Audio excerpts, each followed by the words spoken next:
Chance to bring it within one, and he put it over the bar. And now he wants to fight. Now he wants to fight. Well, he's got to be angry that he missed. Yeah. Was he taunted afterwards? Did somebody say something to him? Who cares? Welcome to Instant Replay. You know what we do here. All the controversial calls in Major League Soccer under the microscope. I'm Andrew Wiebe. Charlie Davies is with me as always. And we are presented by Cheez-Its. Let's do this thing. And we know we hooked you with the headline about slip and fall red cards, but first we gotta start in Philly with the entirety of the Union team trolling Gonzalo Higuain after he bricked a PK in his very first MLS minute. So let's go back to what caused this PK though, Chuck. 73rd minute, Union up 2-0, and play goes on after what looks like a handball. Union almost score, and then they wind it back after VAR Jose Carlos Rivero gets in the ear of referee Elton Garcia. Garcia says, yep, that's a PK, handball on Shabilko. What say you? 100% handball. I don't even know why we're talking about this. Yeah, Charlie, you're right. That is 100% handball. So I want to know, red card for the Union for trolling Gonzalo Higuain in his first game? Would you do this? This I approve of. It reminds me of Ruud van Nistelrooy when he skied over and all of the Arsenal gunners just surrounded him and punked him. You're right, Charlie. You cannot punish the Union for exuberance. That's Gonzalo Higuain skying a PK into the river right in front of them. Let boys be boys. Now, let's go to Toronto Columbus, the top two teams in the Eastern Conference. 65th minute, and we're taking a look at that slip and fall, maybe red, maybe yellow card. In this match, hint, it was a yellow card on Aiden Morris for this challenge on Pablo Piatti. But, Charlie, despite the fact that it's wet, despite the fact that Caleb Porter says calm down, no big deal, that sure seems like a red card. Yes, it is obvious to me that Aiden Morris slipped and there was no intent, but just because it was accidental doesn't mean he shouldn't have seen red. When you watch the replay in slow motion, it's apparent that this tackle could have seriously injured Pablo Piatti. This is an orange card for me. In my opinion, center ref Tim Ford got this right because there's not excessive force, but I believe if Ford did issue a red, it would not be overturned.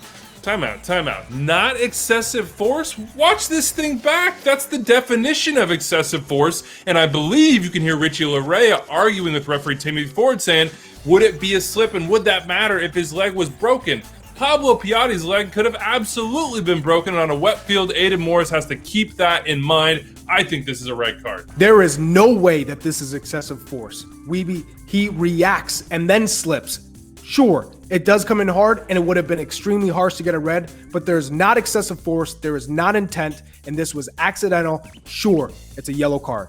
All right, Wiebe, since you thought that was red, let's head to Minnesota for the showdown with Real Salt Lake. It's the 36th minute and Ramon Metanire receives a switch from Jan Gregus. Metanire dribbles down the right flank only to have a poor touch and the ball squirts to Pablo Ruiz. Metanire, frustrated he has lost possession, cleans out Ruiz. Fisher awards a yellow. Wiebe, did they get this right? All right, Charlie, I'm going to borrow a phrase you used to give a yellow for that previous tackle on Aiden Morris, and that is an orange card. This is an orange card. It could go either way depending on your judgment call, but I think Fisher gets it right with the yellow card, and the key is this. Yes, the studs are exposed. Yes, it's above the ground, but no. Metanire does not make contact with the knee or the shin or the ankle. He glances the foot, and therefore, I don't think it's excessive force, and I don't think it's endangering the safety of the opponent. But had he contacted a different spot, I would be saying something much different. Not excessive force. This is far more intense than the tackle that we saw from Aiden Morris. But you're right, it is a yellow card because of the contact. He catches the bottom of the foot and not the leg. All right, 46th minute, Charlie. Albert Rusnak is dribbling inside the box, and the ball pops up and hits Michael Boxall in the hand. Is that a handball? This is not a handball. His hands are by his side in a natural position. He doesn't extend them to make his body bigger. Play on.